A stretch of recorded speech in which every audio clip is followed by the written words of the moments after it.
got to create a buzz, and I really want to welcome you here to Money 911, where we talk about health, wealth, and peace of mind. And make sure you guys subscribe, because we've got some amazing shows that are coming through and you don't want to miss it. And today I'm really honored to talk to Mr. Buzz, because he shows you how to create a buzz. You got to create a buzz, right, Michael? That's right. You are so super. And you've been doing this marketing bit for a while, right? Couple years. I saying sales and marketing for almost 30 years now. Geez Louise. It's been a long time. You don't look that old. No. Thank you. I started very young. Let's go with that. Just out of the crib. Yeah, I was teletyping. Like, I Right. think I grew up on a farm, actually. And for up until my teen years. And when my parents split up, I moved with my dad into the city. And it was like, well, I'll give you clothes on your back, a roof over your head, and food in your belly. If you want anything else, go get a job. Okay. So I started working really early, and I realized very early food services was not where I wanted to be. So I was in California at the time, San Francisco Bay Area, and the headquarters for Bass TM Tickets, which is now called Ticketmaster, was in town, and I somehow landed a job on the call floor there, and that started my sales and marketing career at 15 years old. So yeah. Whoa, 15. And I've been even when I was in the Air Force for 10 years. And even then I was doing marketing in the background always. All right. Part of my blood now. It's in the blood. And your conversation is something that we all deal with, is how to double your website revenue in 3 steps. Three steps. That's right. 3 objectives. 3 objectives. And yes. I'll tell you, I got some very beautiful websites, but never had the market, never got, they look pretty, but it never, right. It never functioned right. Never, yes. There was no call to action. There was no integrative thing, but it was beautiful looking. Maybe, why don't you just step through a little bit of it, these steps here that we can learn about, right?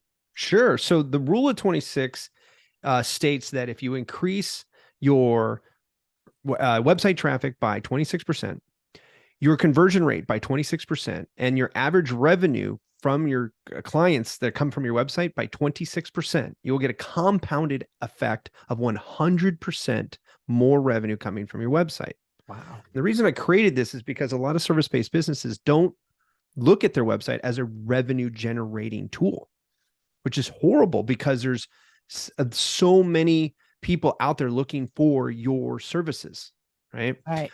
If you look at search marketing by itself, without a website, you don't have any search marketing, period, in a story. Okay. You can't rely on Google search for your best clients, especially if you're a high ticket service based business. Okay.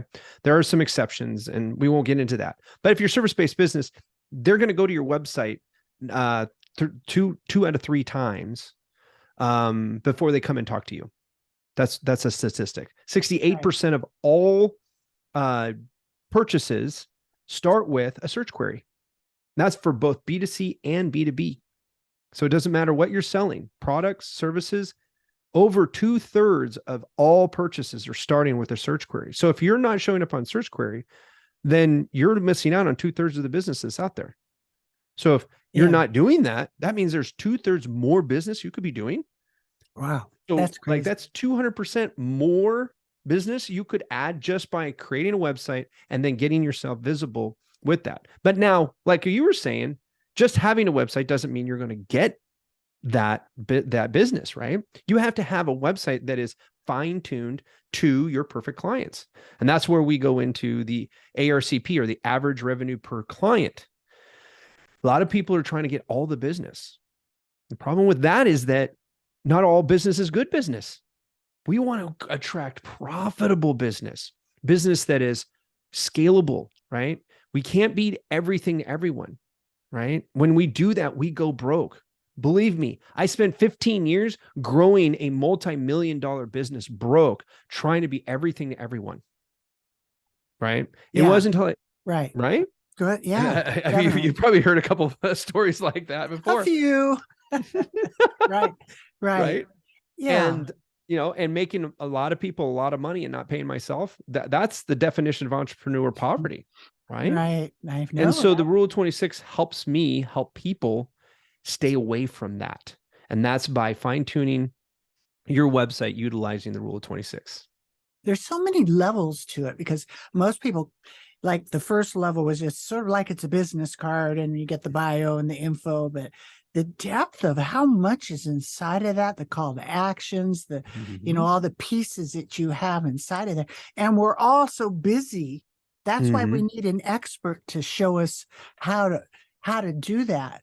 So, what made you so, because there's a lot of website designers out there, right? And you're more than a designer. Right. You're a That's the difference. That's the difference. Right. So unwrap that one, right? Right. So so now we're a marketing firm, a digital marketing firm who does websites.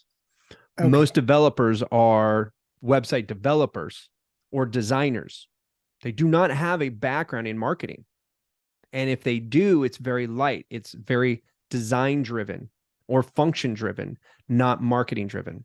And so when you're working with a professional who is a marketer at first, and then has a team of developers behind them, you now are utilizing your marketing strategy first and plugging that into the tactic, which is the website. And I have a saying that says sound strategy beats blind tactics every time. And when you work with a designer or a developer solely, that's what you're working on, is blind tactics. Because they're just going to ask you, what do you want to say? Well, who's to say you know what to say, or what you say is going to work, or you know how to track what that is, right? That's going to what you're saying, like having a professional work with you. Make sure that you're working with a marketer at least first. I mean, you might have a favorite designer. That's great. Go get a consultant that's a marketing consultant that can help you craft the flow and the wording and some of the visuals that you're going to utilize, and then hand all that to your developer and say, okay, this is what we want, and make them do that. You that's amazing, because you brought it up there. You've worked with over 300 businesses, and so you've really dialed this in. And that's what I always struggle. I couldn't find the language that resonated with the people to write. That's the art. Big deal. It's just not just a pretty picture, but the little one line that could just click the whole thing. Exactly. So do you have a team of people that write for you? Are you the brilliant one that knows how to do that? Because that's the art right there. I write, but my leveraging my time is not sitting and writing copy for people, because there's so many types of businesses out there, right? So we deal predominantly with service-based businesses. So that's anybody who is providing a service to another entity or person. Okay. And so that runs a gamut. So sometimes I'm working with roofers. Well, roofers talk a lot different than maybe my chiropractors that work with us, or our medical professionals, or financial professionals, right? Every one of those needs a particular copywriter. So I have a guild of writers that I can tap into at any time and utilize them on demand. And then we have in-house developers and designers that work with me to make the strategy work, right?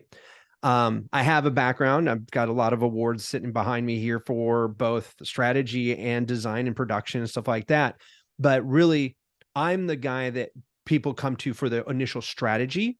And then my people are so fine-tuned into my methodology that they're able to carry that out. So once I have identified it and helped you, say I was working with Kris here, and we're saying, okay, this is the person I need to contact with. I want this person to contact me for my business. They look like this when it comes to their mindset. They like these things. This is their pain point. This is what the solution they're looking for. This is the future that they want, ... We put all that together. I help you flow that all out. We give it to the writers. The writers make it beautiful for you. And now it's like, okay, what kind of imagery we're going to look at? All that stuff then goes to the designer. The designer is going to make that look pretty with the function of the marketing function built into it.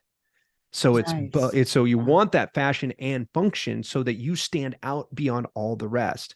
Because there's a lot of people who are saying the right things and presenting in a bad way, or they have a great presentation, but they're saying all the wrong things.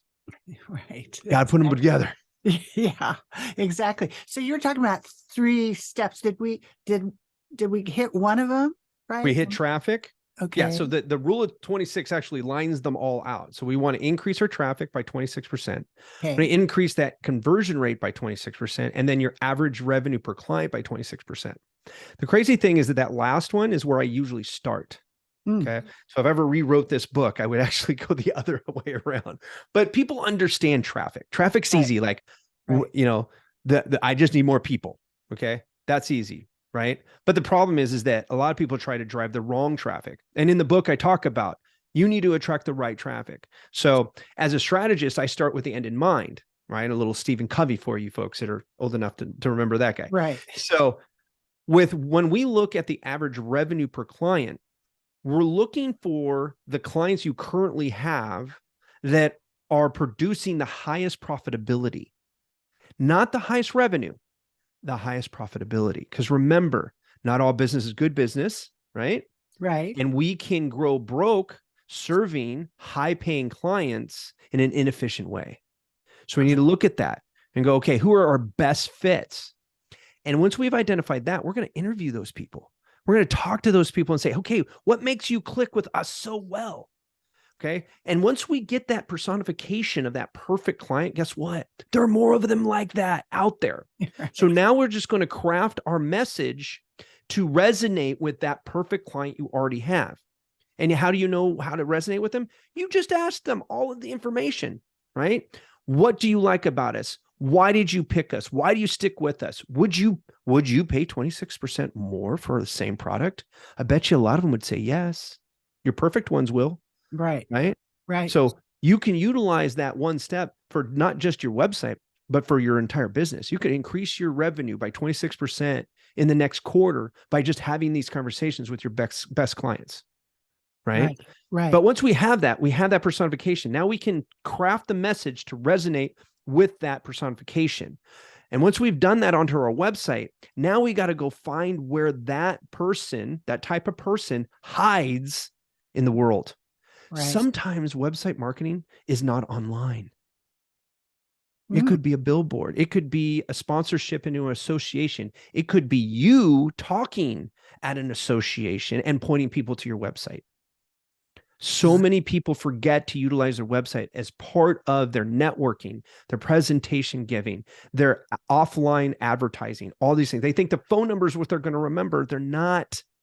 They're going to remember the website for one. And number two, they're going to go to the website before they call you anyway. So that means they're going to have to search for you. And during that search, they could get tripped up and find somebody else thinking right. they're finding you.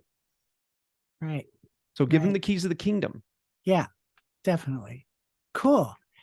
And the confusion of, you dialed in your avatar, right? Basically talking about, and then, but you're finding where they are. And then you're going to design the marketing around that. Is that kind of the next thing you do? That's Right. exactly what that conversion piece is, right? You want to take all of that information that you had in that marketing research that you just did and cultivate a message that resonates with that avatar that persona, however you want to say it, right? Mm-hmm. And that's where crafting your message comes in and creating your website and your funnels that are going to resonate with them. So maybe you have some added value up front that you want to offer people to get them into your email list and a nurture system and stuff like that.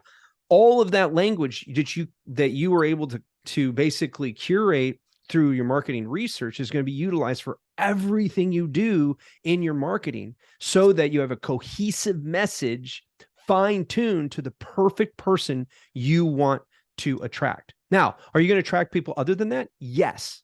But let's look at darts. Do you get points for hitting the board? Yes. Do you get more points for hitting bullseye? Yes. So if I'm always going for bullseye, I'm going to get the most points because I'm on the most opportunity of hitting the bullseye than if I'm all over the board trying to hit different numbers, right? And if I miss bullseye, I still get good points. It's okay. Right. But that's where that target marketing comes in, and people trying to be everything to everyone miss it because they're all over the board. And if you're looking at just the board, you could miss the board altogether. And now you have complete losing campaigns out there. So do you develop like the fun, I mean, when you do a website, do you include like funnels to get people to come to the website and that whole, and If then we get you do a launch or you do this Mhm. whole thing? Right. Exactly. So I just had a medical spa call me and they're like, hey, we're launching in 2 months. I'm like, oh, okay, great. Where are you at? Well, we need a logo. So it's like, okay, so first we got to get your brand. So we get that all set up for them. And then it's like, okay, website and advertising, all the other stuff that goes along with it. Now they're a brand new company, right? Hmm. So we're going to have to be, and it's a brick and mortar service, right? So it's Right. going to have a little bit different than, let's say, in a consultant who's been around for a long time, or maybe a dentist who's been in business for 10 years and is looking to pivot how they bring in their clients or what type of clients they would like to bring in, right? Right. Maybe they've been a general dentist and they want to become a pediatric dentist. Now we have to rebrand and refocus. But guess what? They have a lot of information that startup doesn't have.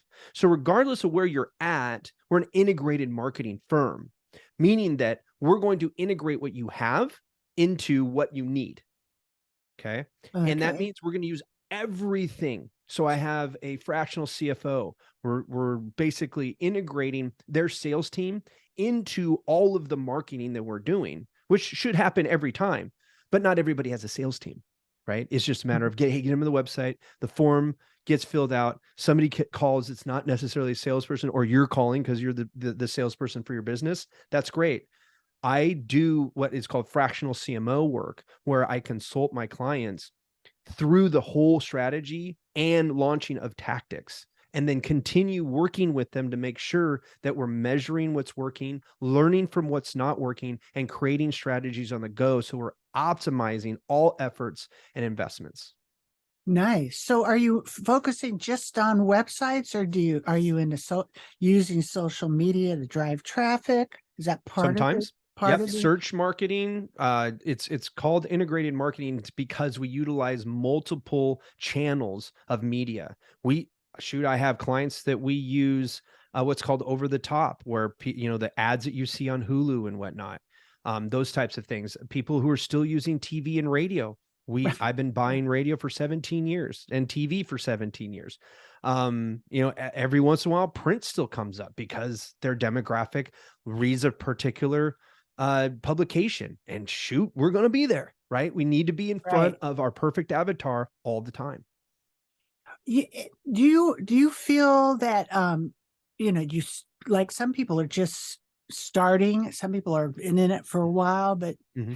do you feel that they should be targeting just get the website and get all that organized, or if say they have a product, should they do the product then the website, or is there sequence, or is it just you customize it to the person?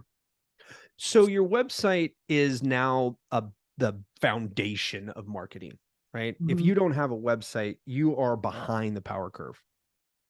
I just was on an interview recently where we talked. One of the hosts was like, "I don't use my website for anything except for referrals." Like, Mm. but if you didn't have that website, where would you point your referrals? Right. Right? Yeah. It's like, well, they're inbound that's inbound traffic, right? That you're pointing them to. You're doing that for a reason. You want to qualify them through your website, Hmm. right? So I get that. There's some automation built into your website so that you can get all their information, and the next time you talk with them, you have everything at hand so that you can be you can be proficient at serving their needs, right? Hmm. Um, you don't have to have a big website. That's a big deal for people who are just starting. We have websites that start at $199 for the solopreneur. Okay. Okay. And we build websites that cost tens of thousands of dollars for big and, medium-sized businesses. And I mean, shoot, we do government contract websites as well, right? Website is a thing. Okay. Hmm. The marketing that goes around it is what makes you the money, That's the deal right there. right? Yep. You Hmm. building a website doesn't mean you're going to get traffic, No, no, right? And that's no. that third step. You got to go find the Yeah. traffic and push it to your website, Yeah. right? That's it right there. Wish I knew you a few years ago. Well, I'm still here and you're still here, so I'm here to Right, help. right, right. But that's, that's the magic, right? A lot of people Yeah, try to get the traffic to a bad website and then wonder why they didn't make any money. Instead exactly. of why don't you start with a good website and now throw traffic at it and see how it performs? Well, that performed pretty well. Okay, we'll throw some more traffic at it. Oh, that's still performing. Well, then throw as much traffic as you want at it until it stops performing the way you want to. And then from there you go, okay, what didn't work? Why did it stop working? Right. What are the trends in the market? What are our buying trends as they change? Because people change. We're a very fast moving world. What worked 5 years ago doesn't necessarily always work now. There are things that will always work, right? And we always want to, we sprinkle that in, but those aren't the sole things that work anymore, right? We were talking earlier in the green room about webinars. Right. Webinars still work, but if you've been doing webinars a long time, maybe you don't like working for webinars. 32 years. Right? So, Yeah. I enjoy meeting the people. That's the beautiful part. But exactly.